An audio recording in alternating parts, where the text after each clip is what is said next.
18 साल पहले एक फिल्म आई थी, ब्लैक फ्राइडे। याद है ना बंदरू?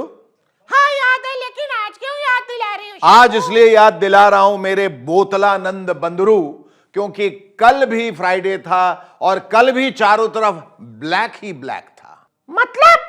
मतलब कल फ्राइडे के दिन कांग्रेस के नेताओं ने ब्लैक कपड़े पहनकर महंगाई के मुद्दे पर देशव्यापी विरोध प्रदर्शन किया और बीजेपी ने रेड येलो यानी लाल पीला होकर उसका विरोध किया और पुलिस ने अपने खास पुलिसिया अंदाज में कांग्रेसी नेताओं का स्वागत सत्कार किया।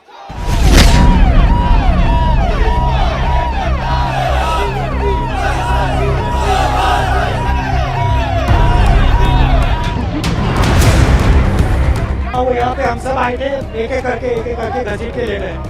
2-3 को मारा भी है। और इनको ये लगता है कि दबाने के बाद ऐसे अपनी फोर्स दिखाने के बाद हम चुपचाप से समझौता करके बस में बैठे हैं। कांग्रेस पार्टी इन दिनों attack is the best defence के मूड में चल रही है। कहने का मतलब यह है कि पार्टी आक्रामक दिख रही है और सरकार के खिलाफ मोर्चा खोलने के मूड में लग रही है। वैसे सरकार की तरफ से नेशनल हेराल्ड के मामले पर एनफोर्समेंट डायरेक्टरेट यानी ईडी सोनिया गांधी और राहुल गांधी से पूछताछ कर रही है। कांग्रेस का कहना है कि सरकार उसे दबाने की कोशिश कर रही है, लेकिन वो नहीं झुकेगी। जितना मैं सच्चाई बोलूंगा उतना मेरे ऊपर आक्रमण होगा। मेरी प्रॉब्लम यह है कि मैं सच्चाई बोलता हूं, मैं डरता नहीं हूं।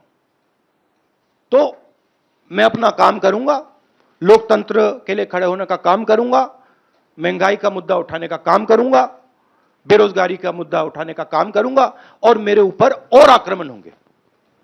खैर, यह अलग बात है। फिलहाल तो फोकस करते हैं कांग्रेस के ब्लैक फ्राइडे दिवस पर। कल यानी शुक्रवार को महंगाई के खिलाफ सड़कों पर निकल पड़ी। हरीश रावत को छोड़ दें, जो पता नहीं क्यों सफेद कपड़े पहने हुए थे, तो बाकी के लगभग सारे के सारे कांग्रेसी नेता ब्लैक यूनिफॉर्म में दिख रहे थे। यहां तक कि सोनिया जी भी काली साड़ी में थी।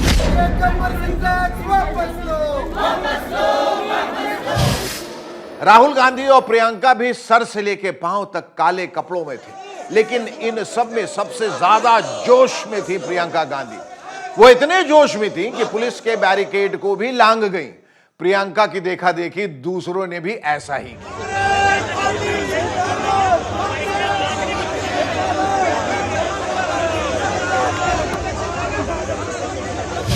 लेकिन पुलिस तो पुलिस है, आदमी हो या औरत, वो पुलिसिया तरीके से ही उनकी आवभगत करती है। तो दिल्ली पुलिस ने प्रियंका गांधी की आवभगत किस तरह से की, ये आप खुद ही देखिए।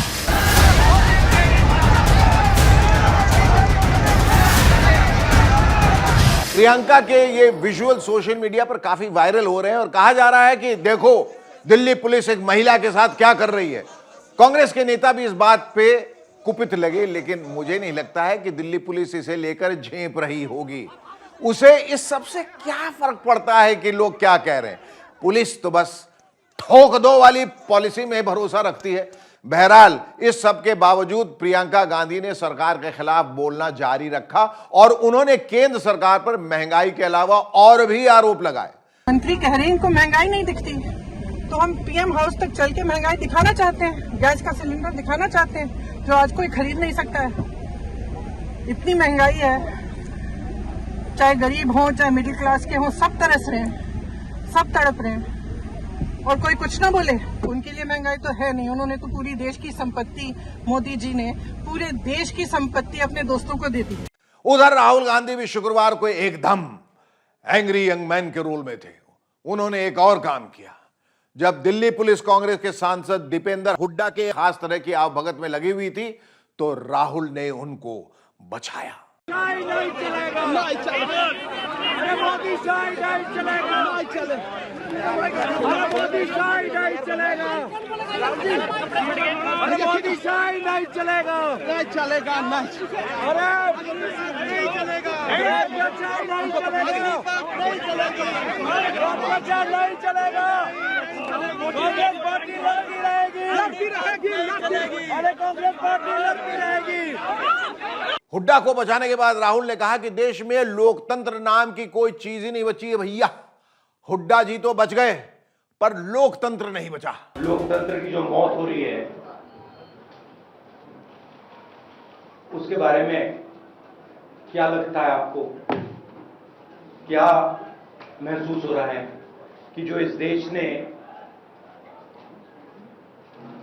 70 साल में बनाया उसको 8 साल में खत्म कर दिया गया? आज हिंदुस्तान में लोकतंत्र नहीं है। आज हिंदुस्तान में 4 लोगों की डिक्टेटरशिप है। अब आप तो जानते ही हैं कि जब कांग्रेस के नेता किसी मुद्दे को उछालने की कोशिश करते हैं तो बीजेपी वाले और जोर जोर से जवाब देते हैं। कांग्रेस 440 वोल्ट का करंट लगाती है तो बीजेपी 880 वोल्ट का। बीजेपी की रणनीति यह होती कि अच्छा तुम अग्रेसिव हो रहे हो, हम डबल अग्रेसिव होंगे, यानी तू डाल डाल तो हम पात पात। और इस सब कंपटीशन में सबसे ज्यादा फायदा मिल गया रविशंकर प्रसाद को, जो मंत्री पद से हटाए जाने के बाद लगभग गायब ही हो गए थे। तो रविशंकर जी ने मौके को फटाफट लपक लिया और कैमरे के सामने प्रकट हो गए और हो गए शुरू। बेरोजगारी की चर्चा एक बहाना है, मूल रूप से ईडी को डराना, धमकाना और परिवार को बचाना है। लोकतंत्र खतरे में है, यह दुहाई देना बंद करें। भ्रष्टाचार तंत्र कांग्रेस का खतरे में है और हम चाहते हैं वो खतरे में रहे, वो कार्रवाई होगी, रुकेगी नहीं। रविशंकर जी ने तो राहुल प्रियंका के प्रदर्शन को ईडी के कार्रवाई से ही जोड़ा, लेकिन गृह मंत्री अमित शाह और उत्तर प्रदेश के मुख्यमंत्री योगी आदित्यनाथ जी ने तो इसे राम मंदिर से ही जोड़ दिया। कैसे जोड़ा, देखिए। श्री राम जन्मभूमि मंदिर का शिलान्यास किया, आज उसी का पवित्र दिन।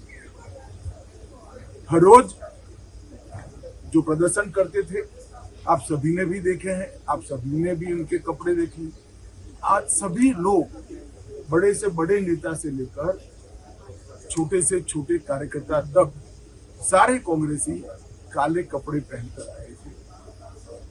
प्रचिन्न रूप से उन्होंने एक संदेश भेजने का प्रयास किया है कि राम जन्मभूमि का जो शिलान्यास हुआ वो, और अब जो भव्य मंदिर बनने जा रहा है, दोनों के साथ हमारा विरोध है। 5 अगस्त की तिथि को श्री राम जन्मभूमि मंदिर निर्माण कार्य के शुभारंभ दिवस के दिन, अयोध्या दिवस के दिन, माननीय उच्चतम न्यायालय के सम्मान दिवस के दिन राम भक्तों को अपमानित करने वाला कांग्रेस का यह आचरण एक बार फिर जग जाहिर हुआ है। और ऐसे समय में रामदास अठावले को लगा कि मुझे भी कुछ कहना चाहिए। हालांकि वो बीजेपी में नहीं है लेकिन एनडीए में तो है। तो सामूहिक जिम्मेदारी की भावना के तहत उनका इस हल्ला बोल अभियान के बारे में यह कहना था। तो राहुल गांधी जी जिस तरह बातें करते हैं, अभी उनके जो एमपी काला ड्रेस पहन रहे हैं, तो हमारा कहना है कि अगर आप पहनते रहेंगे ड्रेस काला, अगर आप पहनते रहेंगे ड्रेस काला, तो आपके मुंह को लगाना होगा ताला।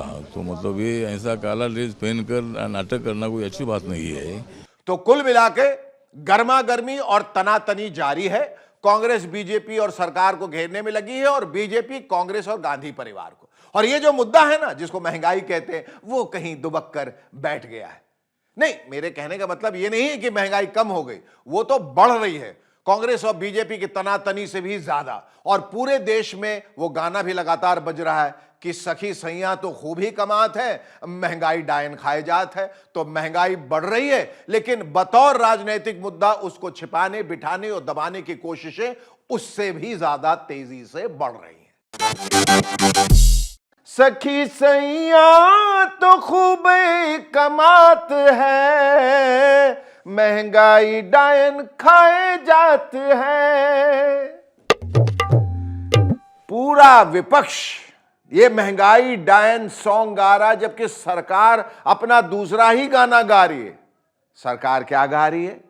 सरकार ये गा रही है, महंगाई भौजी भाए जात है, हमको नहीं नजर आत है, महंगाई भौजी भाए जात है।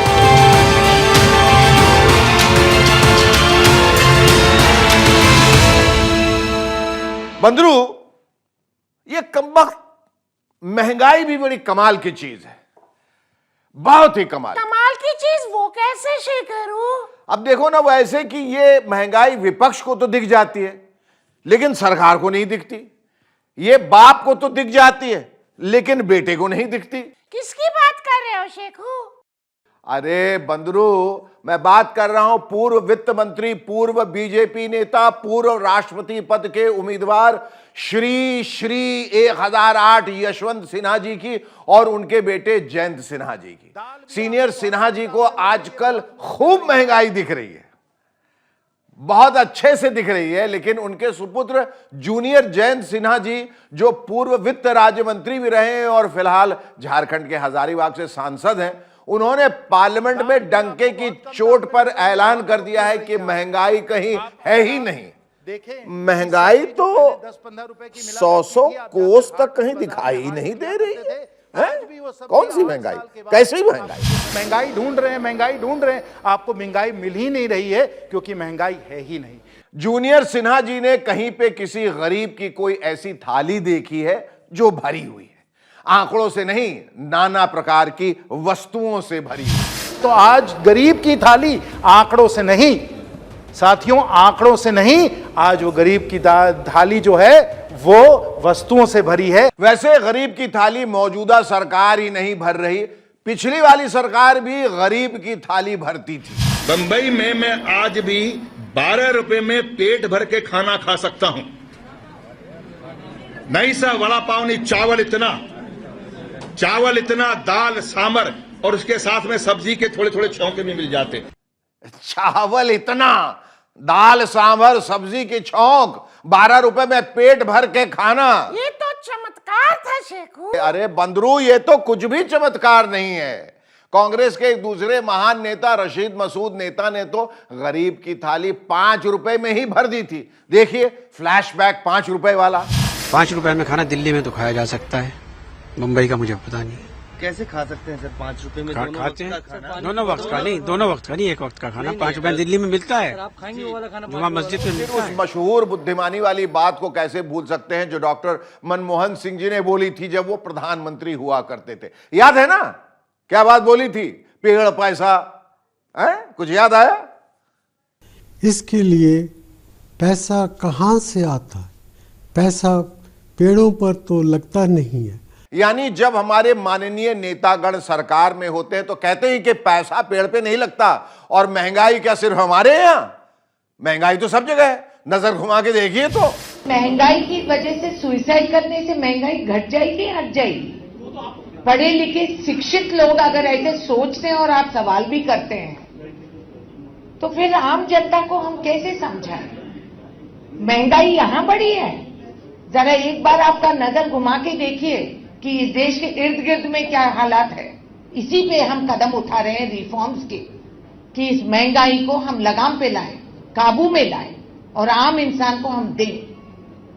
तो ये हम ये नहीं चाहते हैं सुइसाइड करे या कुछ भी करे, आपको ऐसा बोलना भी नहीं चाहिए। ये उन दिनों की बात है जब ये सरकार हुआ करते थे, और जो आज सरकार है तब वो विपक्ष हुआ करते थे, और जब विपक्ष हुआ करते थे तो ये कहा करते थे।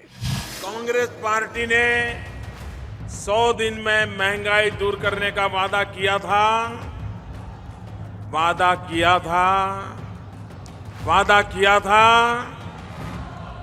महंगाई कम हुई, महंगाई गई, महंगाई बढ़ी। यानी महंगाई देखने में सारा फर्क सरकार या विपक्ष का है। जब नेतागण विपक्ष में होते हैं तो प्रदर्शन करते हैं, और जब सरकार में होते हैं तो वादे करते हैं।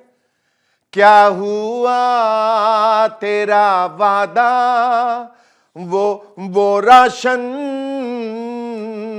वो आटा, भूलेगा दिल जिस दिन उन्हें, वो दिन जिंदगी का आखिरी दिन होगा। क्या हुआ तेरा वादा। आपको पता ही है कि प्रधानमंत्री श्री नरेंद्र मोदी जी ने पिछले रविवार को यानी 31 जुलाई को अपने मन की बात प्रोग्राम में देशवासियों से आह्वान किया था कि वो अपने सोशल मीडिया अकाउंट जैसे ट्विटर, फेसबुक, इंस्टाग्राम वगैरह की डीपी यानी डिस्प्ले पिक्चर में तिरंगे की फोटो लगाएं, क्योंकि इस 15 अगस्त को हमारी आजादी को 75 वर्ष पूरे हो रहे हैं और हम आजादी का अमृत महोत्सव मना रहे हैं। मेरा एक सुझाव ये भी है कि 2 अगस्त से 15 अगस्त तक हम सभी अपनी सोशल मीडिया प्रोफाइल पिक्चर में तिरंगा लगा सकते हैं। मोदी जी ने तो कह दिया, लेकिन आपको पता ही है कि मोदी जी जो भी काम करने को कहते हैं, एक तो वो लोग हैं जो हर हाल में उस काम को करते हैं और दूसरे वो लोग हैं जो हर हाल में उस काम को नहीं करते। इन दूसरे लोगों में एक ओवैसी साहब भी हैं। सुनिए ओवैसी साहब ने डीपी चेंज करने के बारे में क्या कहा। क्या 15 अगस्त को डीपी निकाल देंगे तिरंगे का? वो तिरंगे का अपमान नहीं होगा? प्रधानमंत्री को चाहिए कि बोल दें कि अब मैं जब तक प्रधानमंत्री रहूंगा मेरा डीपी यही रहेगा, मेरी फोटो नहीं रहेगी, बोल दीजिए। यह था तिरंगे की डीपी लगाने पर ओवैसी साहब का टेक। अब कांग्रेस का टेक सुनिए। वैसे तो राहुल गांधी और प्रियंका गांधी समेत कांग्रेस के तमाम नेताओं ने तिरंगे की डीपी लगा ली, लेकिन थोड़ी different DP with a difference. उन्होंने जो डीपी लगाई उसमें तिरंगा तो है, लेकिन नेहरू जी के हाथ में ये वाली।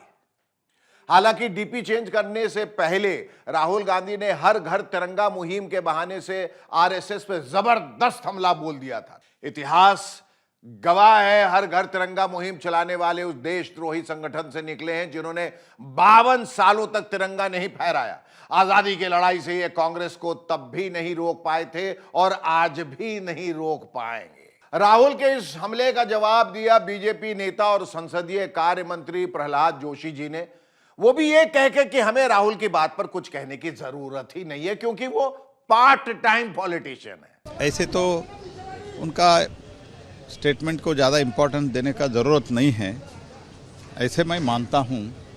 ये पार्ट टाइम पॉलिटिशियन है, इधर इधर घूमते घूमते कुछ बात करते रहते हैं। I don't need to react on that. लेकिन कांग्रेस को इससे कोई फर्क नहीं पड़ा। इसके बाद उसने नया हमला डीपी की आड़ में बोल दिया और इस हमले की अगुवाई की कांग्रेस महासचिव जयराम रमेश ने, जो मीडिया विभाग के इंचार्ज बनने के बाद से कुछ एक्स्ट्रा ही जोश में। जयराम रमेश ने ट्वीट किया, हम हाथ में तिरंगा लिए अपने नेता नेहरू की डीपी लगा रहे हैं, लेकिन लगता है प्रधानमंत्री का संदेश उनके अपने परिवार तक ही नहीं पहुंचा, जिन्होंने 52 साल तक अपने हेडक्वार्टर में झंडा नहीं फहराया। वो क्या प्रधानमंत्री की बात मानेंगे। जयराम रमेश जी के पीछे पीछे पवन खेड़ा भी पवन गति से आ गए, जो कांग्रेस के मीडिया और पब्लिसिटी डिपार्टमेंट के नए नवेले चेयरमैन बने। खेड़ा जी ने भी वही बात कही, लेकिन गागर में सागर वाली स्टाइल में, यानी सिर्फ एक लाइन में, संग वालों अब तो तिरंगे को अपना लो। यह ट्वीट खेड़ा जी ने 3 अगस्त को किया और इसके अगले ही दिन फिर एक और ट्वीट दे मारा। लगता है कि राज्यसभा सीट न मिलने का गुस्सा कांग्रेस के बजाय बीजेपी और आरएसएस पर निकाल रहे हैं। इस नए ट्वीट में खेड़ा जी विनोद को भी ले आए। विनोद को दिखाते हुए खेड़ा जी ने आरएसएस के ट्विटर हैंडल का स्क्रीनशॉट लगा दिया जिसमें तिरंगे की डीपी नहीं लगी है। अब विनोद को दिखाने की जिम्मेदारी बीजेपी नेताओं पर आ गई, तो मध्य प्रदेश के मुख्यमंत्री और जगत मामा शिवराज सिंह चौहान जी ने भी अगले ही दिन यानी कल 5 अगस्त को विनोद को दिखा दिया। देख रहा है विनोद, ये कांग्रेसी अब तिरंगे पर भी राजनीति कर रहे हैं। राजनीति किसी पर भी हो, इतनी जल्दी कैसे रुक जाएगी। तो अगले ही दिन यानी कल यानी 5 अगस्त को खेड़ा जी ने एक और ट्वीट दे मारा। कांग्रेस के इन सारे हमलों का जवाब बीजेपी के राज्यसभा सांसद राकेश सिन्हा जी ने दिया। क्या जवाब दिया, जरा सुनिए। राष्ट्रीय स्वयंसेवक संघ के अखिल भारतीय नेतृत्व सोशल मीडिया का नहीं के बराबर उपयोग कर। आप मोहन भागवत जी के सोशल मीडिया को देख लीजिए। मान लिया कि आरएसएस के शीर्ष नेता नहीं के बराबर सोशल मीडिया का उपयोग करते हैं, लेकिन सिन्हा जी, अब जब आपके विरोधियों ने इसे इतना बड़ा मुद्दा बना ही दिया है, जैसा कि आप भी अक्सर बनाते ही हैं, तो फिर तो सवाल उठेगा ही और लोग भी पूछेंगे ही। ये दुनिया वाले पूछेंगे। तो दोस्तों, ये था आज का पोल खोल। अगले शनिवार को आप लोगों से एक बार फिर मिलेंगे, मैं और मेरा बंधु। तब तक के लिए शुभ रात्रि, गुड नाइट, शब्बा खैर। शब्बा खैर। हेलो भाई, उठो, खर्राटे ले रहे हो, दूर दूर तक आवाज जा रही है। चलिए हुजूर मालिक आइए।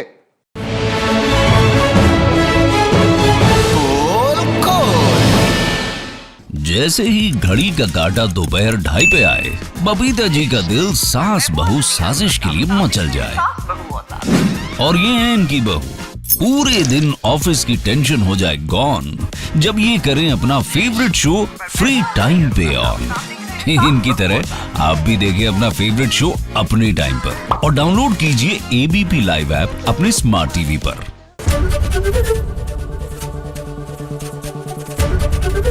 एबीपी न्यूज आपको रखे आगे।